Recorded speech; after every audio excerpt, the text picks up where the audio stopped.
Muy bien, vamos a continuar con la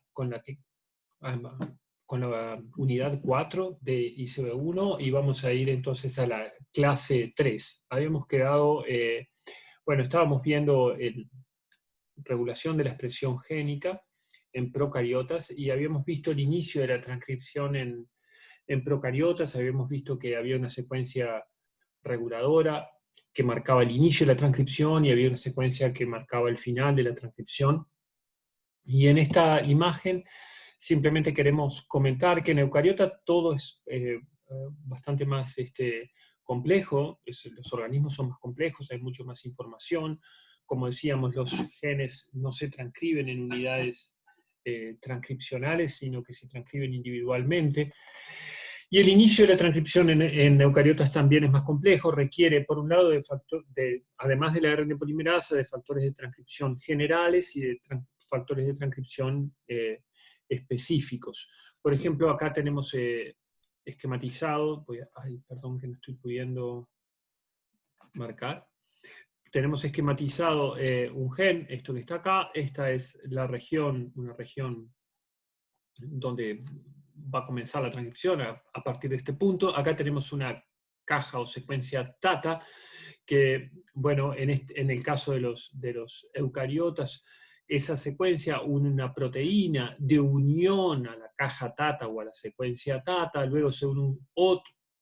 Recuerden que en los procariotas era la ARN polimerasa con una subunidad, que era la subunidad sigma, que se unía a esa región del promotor. Acá tenemos una proteína de unión a la caja TATA. Hay otro factor general, que es este que está acá. Luego se ensamblan otros factores generales a la ARN polimerasa, al sitio de inicio. Y bueno, en fin, hay como una complejidad de una serie de factores que hace que se ensamble toda esta maquinaria para dar inicio a la transcripción. Y una vez que está todo ensamblado, bueno, la ARN polimerasa que está allí en celeste comienza a transcribir a partir del inicio de la transcripción. Esto no queremos entrar en mayores detalles de esto, simplemente mencionar que es más complejo el inicio de la transcripción. Y en relación a la regulación de los genes eucariotas, que comentábamos, una diferencia importante es que se transcriben y por lo tanto la regulación es individual, se transcriben gen a gen de forma individual, no están estas unidades como los operones, como los procariotas, y por lo tanto el control es un control también individual, es un control mucho más fino, es otra estrategia diferente, como decíamos. Y acá sí queremos resaltar algo más, que es que recién decíamos que el inicio de la transcripción es más complejo, pero además es regulado de una forma también más compleja. Esa regulación no necesariamente es adyacente al lugar donde está el gen a ser transcripto, sino que esa regulación puede ser a distancia.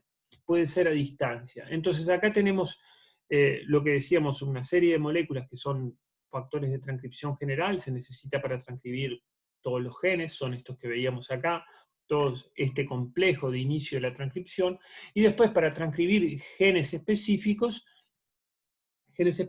necesitamos otras proteínas adicionales concretas para la expresión de un gen determinado, ¿no?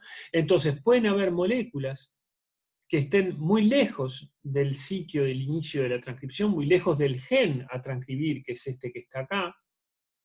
Bueno, pueden haber secuencias, por supuesto van a haber secuencias cercanas, que es donde inicia la transcripción, donde se ancla la ARN polimerasa, pero pueden haber secuencias regulatorias que estén muy lejos en el genoma. Por ejemplo, acá tenemos la caja TATA, la secuencia TATA, que va a anclar al complejo de iniciación, pero acá tenemos un aumentador, llamado aumentador o, en fin, incrementador de la actividad de transcripción, que está muy distante del inicio de la transcripción. Y esta secuencia regulatoria, que está muy lejos de este gen, bueno, une una proteína activadora que permite justamente el inicio de la transcripción. Es todo este complejo, no solo los factores generales, sino factores específicos de transcripción que permiten el inicio de la transcripción.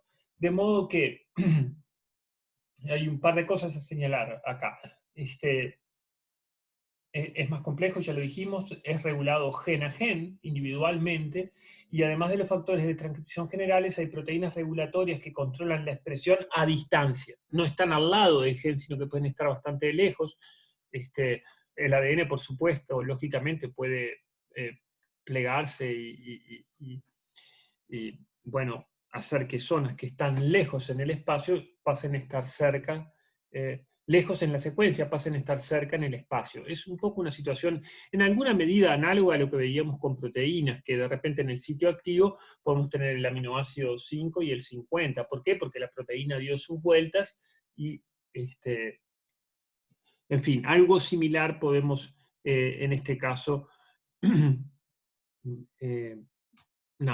visualizar, digamos. Hay secuencias a distancia que pueden regular la expresión de un gen que está lejos en la secuencia nucleotídica, pero que en determinado momento puede estar próximo y activar la transcripción de un gen determinado.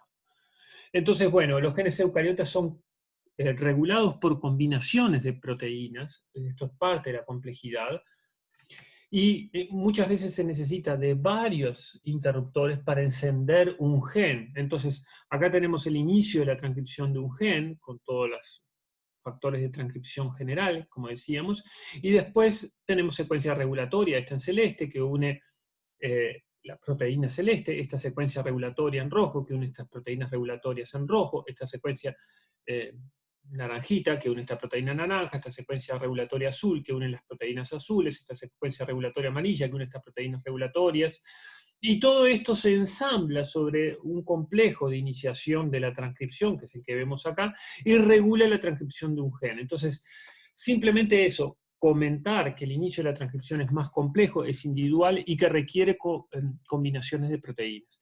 Esto acá también nos deja con otra, como decimos, ¿no? O por lo menos como decimos, como a mí me gusta por lo pronto decir que una pregunta lleva a otra pregunta, ¿no? Ustedes pueden imaginarse que si los podrían estar pensando que hay de vuelta una contradicción aparente, porque si para cada gen yo necesito 4 o 5 factores de transcripción específicos o proteínas que activen la transcripción de ese gen, que lo controlen a ese gen, bueno, si para cada gen necesito 5, y para cada uno de esos 5 necesito otros 5, y para cada uno de esos 25 necesito otros 5, no hay información que dé abasto, digamos.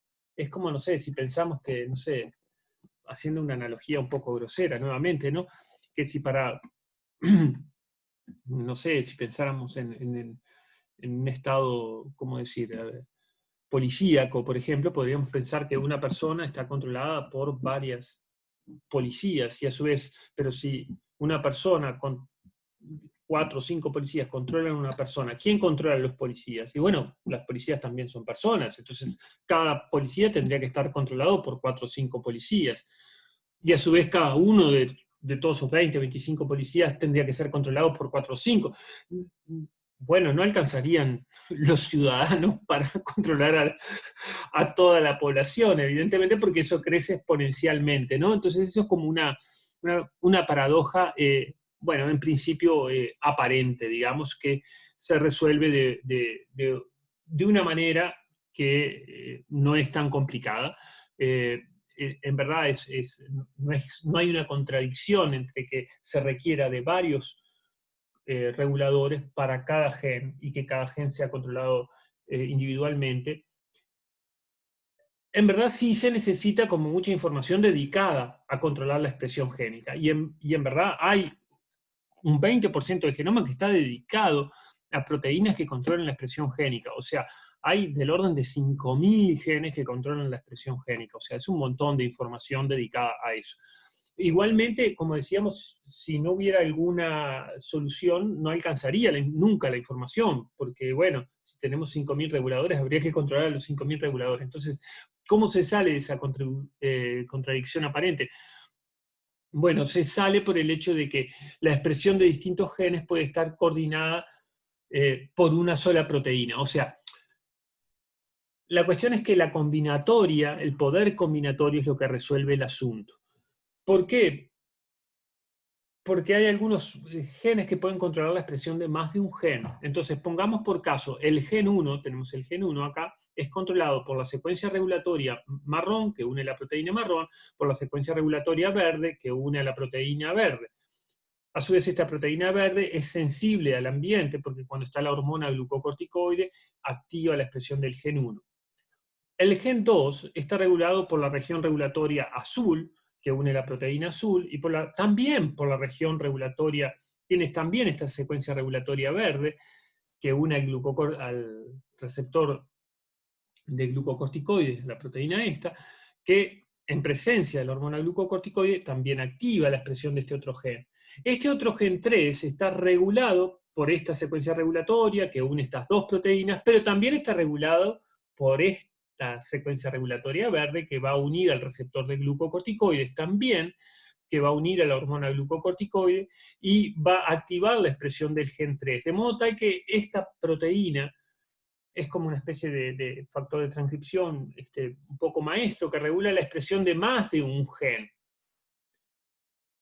Entonces, no es que se necesiten infinitas proteínas regulatorias. ¿Por qué? Porque hay combinatorias. Entonces, el verde con el marrón es única para el gen 1, el verde con el azul es única para el gen 2, el verde con el amarillo y el anaranjado es única para el gen 3, pero el verde está en todos. Entonces, la combinatoria siempre ofrece una potencialidad de regulación que realmente es importante. Entonces, la paradoja se resuelve justamente de esa manera, ¿no? Puede ser regulado por combinaciones. Si bien son regulados individualmente por varias proteínas, las proteínas pueden usarse en distintas combinaciones, ¿no? Verde con marrón, o verde con celeste, o verde con amarillo y naranja, y así. Otro comentario, un par de comentarios más acerca de esto relativo a los glucocorticoides. Los glucocorticoides son medicamentos que se pueden tomar para algunas afecciones, en particular para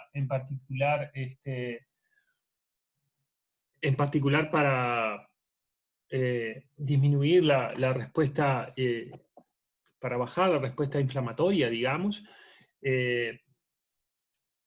para aplacar cuando una respuesta inflamatoria está como muy desmedida, digamos. También, por ejemplo, para los trasplantes se usa, para una serie de cosas se pueden usar los glucocorticoides, pero hay que usarlos son medicamentos que hay que usarlos bueno, con debido respeto, por así decirlo, porque justamente activan la expresión de muchos genes. Por eso hay que tener cuidado cuando se toman glucocorticoides como medicamentos, porque tienen efectos secundarios importantes, digamos.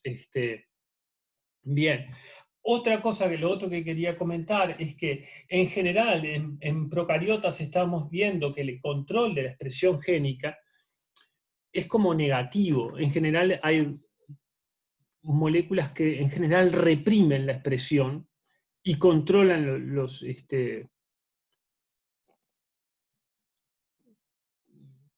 a la transcripción. Es decir, la transcripción por defecto está como encendida y en general los represores la apagan. No quiere decir que no hayan activadores, pero en general, por defecto, la transcripción está como encendida y son represores los que la mantienen a raya y la apagan. En cambio, en eucariotas, en organismos eucariotas, por defecto, en general, la expresión génica está apagada y se necesitan activadores para encenderla, digamos. Esa es como, es algo general, no quiere decir que no haya activadores en genes por defecto apagados en bacterias y que necesiten activadores, y no quiere decir que en eucariotas no hayan genes prendidos por defecto, digamos. Pero en líneas generales, en los procariotas están todo el tiempo activos y en general se los frena, y los eucariotas están en general inactivos y necesitan activación. Bien. Entonces, nada. De cualquier manera, volvemos a lo de la lógica de cómo es regulada la expresión génica, y de vuelta también tenemos el hecho de que los activadores pueden ser, tenemos el sitio de unión a la ARN polimerasa y tenemos sitios regulatorios, proteínas que se unen, y a su vez estas proteínas que se unen pueden ser reguladas alostéricamente y puede regularse la expresión génica en función de la presencia de de estas moléculas, y en este caso estamos viendo un activador. Una cosa importante que sobre la cual quería comentar un poco brevemente, es que veníamos diciendo que las bases se aparean entre ellas hacia el interior de la doble hélice. Entonces, una pregunta que nos podríamos hacer es, ¿cómo es que si los pares de bases hacia el interior se están uniendo, cómo es que las proteínas que regulan la expresión génica y que promueven la transcripción del ARN, las proteínas de unión al ADN, en definitiva, cómo reconocen una secuencia específica, por ejemplo, la secuencia TATA del promotor? Bueno, ¿cómo es eso reconocido por una proteína si las bases están hacia el interior del ADN? Bueno, entonces eso simplemente comentar que también es algo que en apariencia es contradictorio, porque estas bases, acá tenemos un par de bases TA, está unido hacia el interior, acá tenemos el azúcar y el fosfato hacia el exterior, esto es hacia el interior, pero está hacia el interior en una parte, pero todo este flanco de la molécula está en contacto con el solvente, lo mismo que este otro flanco. Este es el surco mayor del ADN, este es el surco menor. Entonces acá podemos tener interacciones con cadenas laterales, en este caso de la proteína de unión a la secuencia TATA, vemos que la cadena lateral de una asparragina, que es esta que está acá, de la proteína de unión a la caja TATA, interacciona por enlaces de hidrógeno con este grupo amino de la adenina y con este nitrógeno también de la adenina. ¿Sí? Acá tenemos este hidrógeno, es dador, este oxígeno es aceptor, enlace de hidrógeno, acá tenemos un nitrógeno que es aceptor, y este hidrógeno que pertenece a la cadena lateral es el dador de enlace de hidrógeno, ¿verdad? De modo tal que sí están hacia adentro, pero no deja de haber una parte expuesta de ese par de bases hacia el exterior, y eso es lo que leen, esa superficie expuesta es la que leen estos reguladores de la expresión génica. Bien, ahora vamos a ir a otra cosa asombrosamente loca, que es importante en esto de la transcripción, y en la cual hay diferencias entre procariotas y eucariotas, y es lo siguiente. A ver, los genes eucariotas, venimos diciendo que todo es más complejo en los organismos eucariotas. Una complejidad realmente como un poco loca, si uno lo ve sin mayores,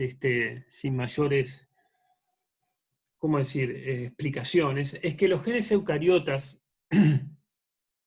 están interrumpidos. Los genes eucariotas contienen exones, que son secuencias codificantes, e intrones, que son secuencias no codificantes. En cambio, los genes procariotas, bacterianos o de arquea, bueno, toda la región codificante es continua, contiene toda la información para la proteína, y eso es lo que se esquematiza acá. Este es un gen bacteriano, todo esto es información codificante para la proteína. Ya vamos a ir más al detalle de las regiones codificantes y todo eso, y cuando veamos la parte de proteínas ya vamos a ver un poco más en detalle. Pero resulta que los genes eucariotas, tenemos una región regulatoria en verde, y acá tenemos en marrón una región codificante, o sea, eso codifica para cadena polipeptídica. Pero después esta región, en naranjita, no codifica para proteína. Y después volvemos a tener otro exón, que sí codifica para parte de esa proteína, y un intrón que no.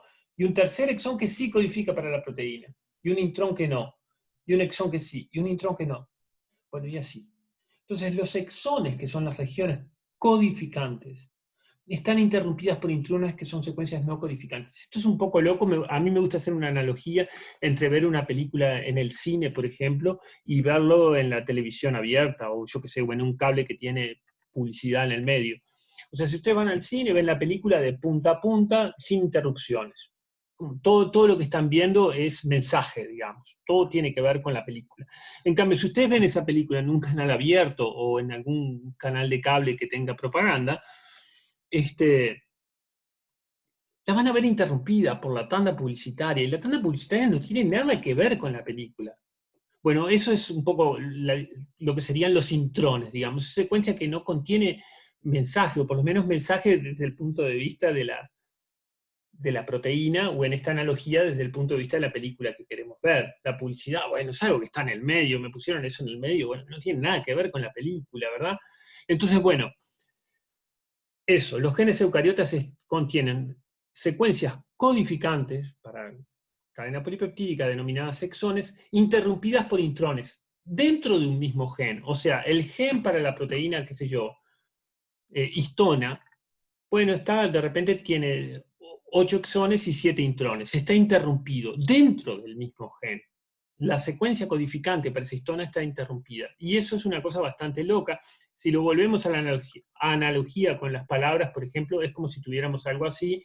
Ahí en azul ustedes pueden leer, dibujo una casa grande en la hoja, por ejemplo. Es algo que tiene cierto sentido, qué sé yo. Pero eso está interrumpido por otras cosas ahí que no tiene nada, no tiene sentido. Entonces, eso amarillito, eso serían los intrones, ¿verdad?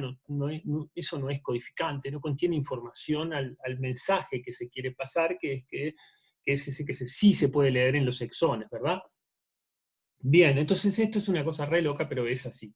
Digamos, los genes procariotas no contienen intrones. Los eucariotas sí. Y además, los genes eucariotas contienen exones y intrones, y además se transcribe todo, se transcriben los exones y se transcriben los intrones. De vuelta, como que todo es como un poco loco. Después vamos a ver que eso tiene cierta utilidad, pero muy por arribita porque excede a la profundidad de este curso. Pero todo se transcriben los exones y se transcriben los intrones. Acá están en azul el exón 1, en azul el exón 2, interrumpidos por un intrón. Entonces, se transcribe todo, se forma un transcripto primario, que se transcribió el intrón, y luego el intrón es removido del transcripto. En el gen siempre queda, ¿verdad? Porque esto se transcribió y se remueve el intrón del transcripto, pero en el gen queda el intrón. Y el transcripto forma parte del transcripto primario y luego es removido del transcripto primario, no del gen. Y además es removido con una precisión quirúrgica. Noten ustedes que en este proceso que se llama splicing o corte y empalme, la última base del exón, la última letra del exón, se empalma de forma perfecta, por corte y empalme se empalma de forma perfecta con la primera letra del exón 2. Y esto es lo que queda como el mensajero maduro. Y todo esto es intrón y bueno, y en fin. Entonces, acá tenemos esquematizado la porción de un gen, en rojo están los exones, acá tenemos un exón, acá tenemos el exón 2, que es un único nucleótido, puede ser tan chiquito como un único nucleótido. El nucleótido 333 acá es un exón. Acá es otro exón, están en mayúscula y en rojo los exones, acá hay otro exón. Este gen, por supuesto, comienza, acá tenemos ATG, sigue hasta el 34, el 35 sigue acá y sigue hasta el 68, y acá comienza el 69 y sigue hasta el 102, y acá comienza el 103, bueno, y así. Y en el medio, en minúscula, estamos viendo los intrones, digamos, y estas secuencias son las que determinan GT y AG, GT y AG, GT y AG, están determinando los sitios donde se va a, bueno, parte de los sitios que determina el corte y el empalme, ¿verdad? Parte de esa cirugía fina, esa precisión que hay en el corte y en el empalme, está determinado por esas secuencias que flanquean a los exones, digamos. Pero ese es un detalle en el cual no queremos entrar. Bueno, acá me quedó algo arreglar esta diapo, pero en realidad ya la arreglé, así que me quedó mal el titular, digamos. Y acá tenemos el esquema de un gen eucariota. Tenemos una región donde se va a anclar la RNA polimerasa, luego tenemos exón, acá hay una secuencia que corresponde a intrón, exón 1, intrón 1, exón 2, luego sigue el intrón 2, acá seguiría, ¿no? Y ponemos como puntos suspensivos, acá tenemos el exón N-1, el intrón N-1 y el exón N. Y luego sigue, ¿no? Sigue el ADN, sigue, por supuesto, acá hay secuencia intergénica y vendrá otro gen. ¿Qué se transcribe? Bueno, se transcriben exones e intrones. Tenemos exón 1, A partir del promotor, por delante del promotor, comienza a transcribirse, se transcribe exón 1, intrón 1, exón 2, intrón 2, puntos suspensivos. Acá tenemos el exón n-1, el intrón n-1, el exón n. Se transcribe todo. Y luego tiene un lugar, esto se llama transcripto primario, y luego tiene lugar el splicing o corte y empalme, donde son removidos los intrones y se hidrolizan todos. Los intrones terminan hidrolizándose los nucleótidos y degradándose, digamos, y el transcripto primario entonces procesado a los ARN mensajeros. Tenemos exón 1, 2, puntos suspensivos, exón n-1, exón n, uno a continuación del otro.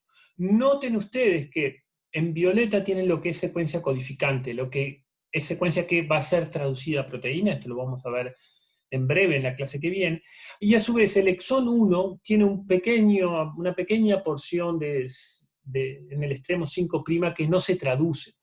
Y a su vez el último exón, el exón N, tiene un extremo 3' no traducido, 3' UTR, extremo 3' no traducido, que está presente en el mensajero, pero no es traducido a proteína. O sea, en las dos puntas hay extremos no traducidos a proteínas que forman parte de los exones, o sea, están en el ARN mensajero maduro, una vez que maduró el transcripto primario, y contienen información, bueno, para unir al ribosoma y para la síntesis proteica, pero no contienen información codificante, no son traducidos a proteínas, sino simplemente va a ser importante para decir, bueno, el ribosoma únase acá y comience a traducir desde este punto, digamos, ¿sí? Esto acá hay información que es, bueno, forma parte de la información necesaria para ser traducido, pero solo la secuencia codificante es la que es en esencia traducida a proteína. Pero igual es parte de un exón, ¿sí? Forma parte del ARN mensajero. Ahí hay como una pequeña, cuando decíamos los exones son secuencias codificantes, haciendo esta salvedad que hay algunos pedacitos del primer y del último exón que contienen un fragmento no traducido y listo. Pero en líneas generales los exones son codificantes, ¿sí? Salvo estos pedacitos que estamos específicamente haciendo referencia y haciendo esta salvedad. Bien, entonces a todo esto, re loco de los intrones y exones, ¿para qué diablo está esto de los exones y de los intrones? Entonces, bueno, esto es algo que se estudia. Hay muchos biólogos estudiando cuál es bueno, por qué ha evolucionado esta forma bajo la cual está almacenada la información hereditaria, ¿verdad? Con intrones, no parece lo más criterioso. Y bueno, y eso hay como muchas investigaciones en curso para darle un sentido, cuál podría ser en alguna medida, por qué podría haber sido seleccionado esto. Y hay como, bueno, por un lado hay explicaciones de que han sido como un motor para la evolución, porque permite fácilmente generar nuevas combinaciones y nuevos genes. No vamos a entrar en esos detalles, pero porque es como demasiado espeso, y simplemente mencionar que una de las cosas que pasa es que a partir de un gen a veces pueden ocurrir variantes por splicing alternativo, por corte y empalme alternativo en distintos tejidos de un organismo pluricelular. Entonces, contribuye a generar variabilidad la presencia de intrones.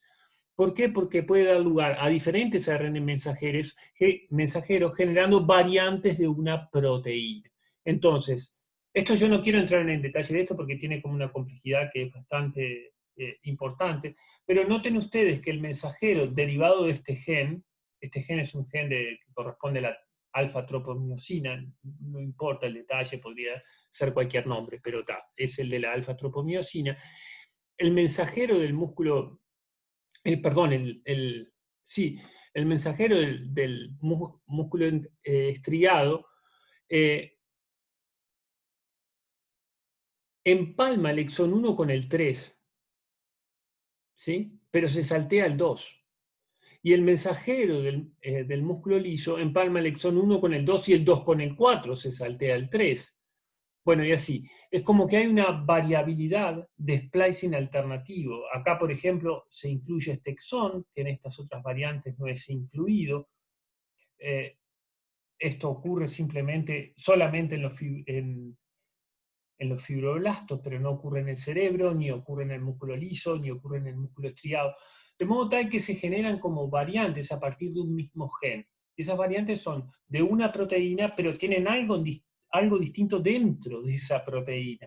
Es como una complejidad interesante, se está estudiando mucho sobre este asunto, pero bueno, también consideren en ese sentido que ese paradigma que hablábamos de un gen, una proteína, un gen, una proteína, bueno, con la salvedad de que en realidad con el splicing alternativo en algunos organismos eucariotas podemos tener más de una variante de la proteína a partir de un gen. En esto no queremos entrar en mayor detalle, simplemente es para mencionar, porque como hablamos de exones, intrones, decir, bueno, ¿para qué diablos están estos intrones y qué sé yo? Una de las ventajas que da es la posibilidad de generar variantes de una proteína a partir de una misma información. Bien, entonces otra cosa que es importante mencionar, hablando de eucariotas y de la complejidad que hay con eucariotas, es que los ARN mensajeros en eucariotas, bueno, a ver, volviendo para atrás, decíamos, la información genética en los eucariotas está en el núcleo, ¿verdad? La transcripción, ¿dónde tiene lugar? Bueno, tiene lugar en el núcleo celular. Donde están los genes, allí se transcriben los genes. Entonces son transcriptos en el núcleo celular y luego van a ser traducidos en el citosol, eso lo vamos a ver en breve.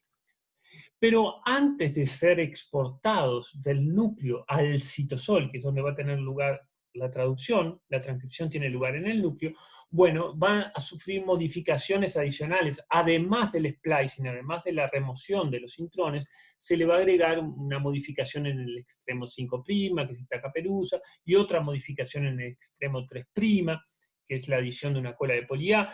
Y estas modificaciones lo que permiten es estabilizar el ARN mensajero, exportarlo del núcleo del citosol, y bueno, y nada, no queremos entrar en detalles, pero sí mencionarlo que bueno, ocurren esas modificaciones. Y lo más importante que queremos señalar aquí es que la transcripción ocurre en el núcleo. Los genes están en el núcleo, la transcripción ocurre en el núcleo. Luego, el splicing ocurre también en el núcleo, la remoción de los intrones ocurre en el núcleo, además se le agrega la caperuza, la poli-A, y luego es exportado el mensajero maduro del núcleo al citosol.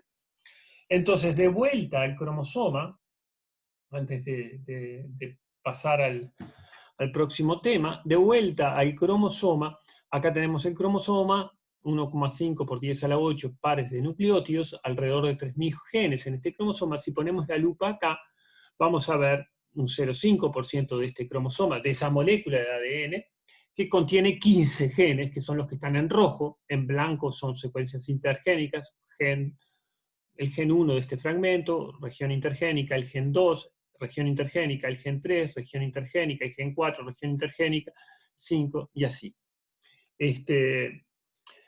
Bárbaro, y si ponemos la lupa acá, en este gen ahora, nos paramos en este gen, vamos a ver una secuencia regulatoria de ese gen y exones e intrones, exones en azul, intrones en amarillo, se transcribe todo, exones e intrones. Eso es un transcripto primario, luego los intrones, que es lo que está en amarillo, son removidos y queda un mensajero maduro, que es el que ven ustedes acá abajo. Ese es todo en fin, lo que está, nada, del gen a la proteína en eucariotas. Vamos a ir viendo entonces ahora estas preguntas que hemos venido dejando para atrás, las preguntas, vamos a verlas ahora.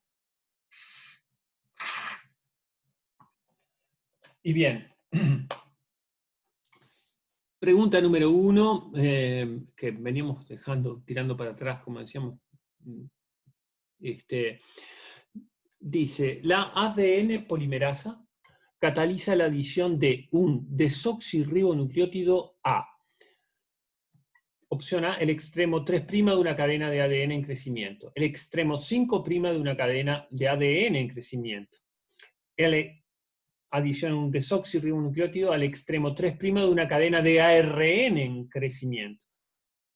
o al extremo 5' de una cadena de ARN en crecimiento. O sea que tenemos ahí un 2 por 2, ¿no? Uno es si es 3', es 5', y otro si es a un ADN en crecimiento o cadena de ARN en crecimiento. Básicamente esa es la lógica de la pregunta, es un 2 por 2. Entonces, lo primero que hay que decir es que el ADN polimerasa lo que cataliza es la síntesis de ADN. Por lo tanto, cataliza la adición de desoxirribonucleótidos a una cadena de ADN en crecimiento. ¿Sí? O sea que las últimas dos ya las desechamos, porque la enzima que cataliza la adición de ribonucleótidos, no de desoxirribonucleótidos, a una cadena de ARN en crecimiento, es la ARN polimerasa. La ADN polimerasa cataliza la adición de desoxirribonucleótidos a una cadena de ADN en crecimiento. Lo otro que hay que saber es que la ADN polimerasa adiciona al extremo 3' una cadena de ADN en crecimiento. Eso hay que saberlo. Las polimerasas de nucleótidos, todas agregan nucleótidos al extremo 3' de una cadena en crecimiento. La ADN polimerasa agrega desoxirribonucleótidos al extremo 3' de una cadena en crecimiento, sí, y es la correcta, es la opción A. Y la ARN polimerasa agrega un ribonucleótido, ¿no? Un desoxirribonucleótido al extremo 3' de una cadena de ARN en crecimiento. No hay ninguna polimerasa que agregue nucleótidos al extremo 5'. De modo tal que la correcta es la A. Después dice, pregunta 2. Considere los procesos de transcripción y splicing, o corte y empalme. ¿Cuál de ellos, si es que algunos, ocurre en el núcleo de la célula eucariota? Esto lo acabamos de conversar, que la transcripción ocurre en el núcleo y el splicing también. De modo que transcripción solamente no es correcta. Splicing solamente tampoco es correcta. Transcripción y splicing sí, ninguno de los dos es incorrecta. O sea, los dos procesos ocurren en el núcleo. ¿Sí? Acá el solamente sobra, ¿no? Porque estamos hablando solo de estos dos procesos. Pues transcripción solamente no, porque el splicing también ocurre allí. Splicing solo no, porque la transcripción también. Entonces la correcta es la C, transcripción y splicing. Ninguno de los dos es notoriamente incorrecta, ¿no? Bien, considere los procesos de transcripción y splicing, o sea, el corte y el empalme, transcripción y corte y empalme. ¿Cuál de ellos, si es que alguno, ocurre en una célula procariota? Entonces, bueno, lo que decíamos, el splicing es algo de los organismos eucariotas que tienen genes interrumpidos por intrones, y eso no pasa en los procariotas, o sea, no hay splicing en los procariotas, en las bacterias, en las arqueas no hay splicing, es lo que comentamos, no hay splicing. Por supuesto hay transcripción, porque esa información tiene que ser transcripta a ARN y luego traducida a ADN. Entonces, en las células procariotas, por supuesto hay transcripción, pero lo que no hay es splicing porque no hay genes interrumpidos, es lo que comentábamos por acá. Estaba en el titular este. Los genes procariotas no contienen intrones. Los genes eucariotas sí contienen intrones, contienen exones e intrones. Y el splicing es algo que es un mecanismo para la remoción de intrones. Y bueno, los genes procariotas no contienen intrones, bueno, tampoco hacen splicing, ¿verdad? Entonces, la respuesta correcta es la transcripción solamente es un proceso que ocurre en una célula procariota. El splicing no, y transcripción y splicing está mal porque el splicing no, y ninguno de los dos está mal porque la transcripción sí ocurre, ¿no? Y después tenemos esta pregunta 4 que dice, ¿qué bases se aparean en la transcripción? A con U y C con G, A con T y C con G, A con U, A con T y C con G, solamente venía, ¿no? A con U y C con G solamente, A con T y C con G solamente, A con U, A con T y C con G solamente, A con cualquiera de las bases. Esta pregunta en principio es fácil, pero viene con comba, digamos, ¿no? ¿Por qué? Porque el ARN tiene U en lugar de T, tiene uracilo en lugar de timina. Por lo tanto, cuando haya una A en el ADN, va a copiar una U. Cuando haya una C, va a copiar una G. Cuando haya una G, va a copiar una C. Y cuando haya una T, va a copiar una A.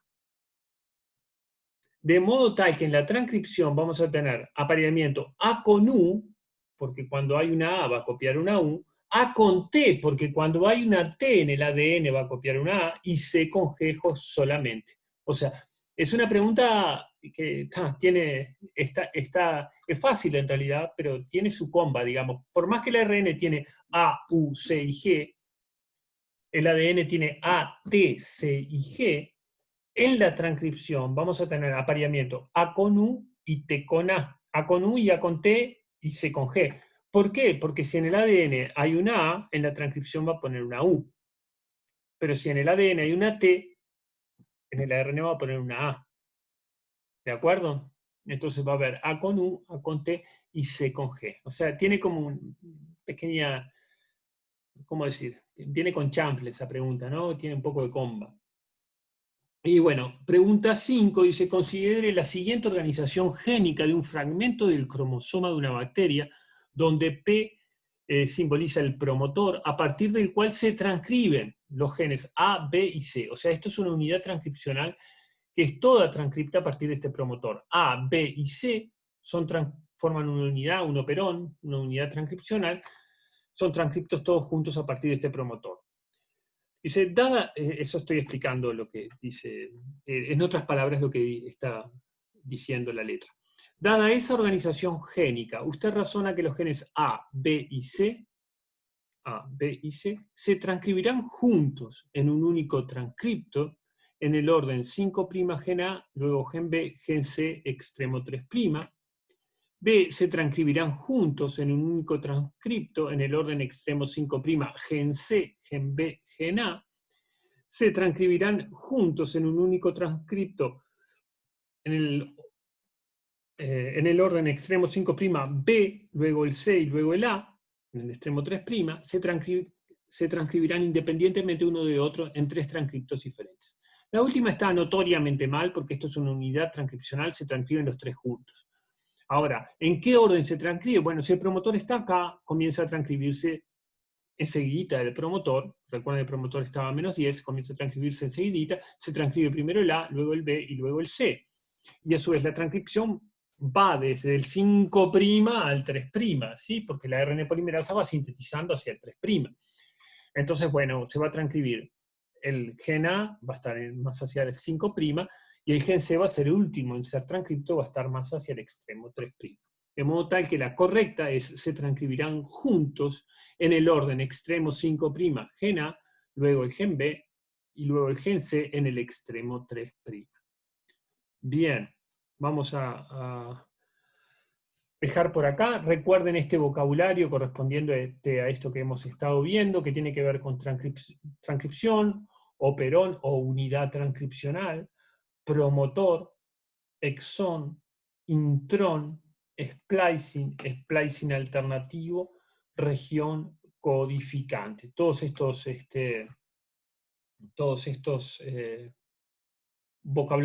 este vocabulario lo tenemos que retener porque es importante para construir sobre esta base. Dejamos por acá.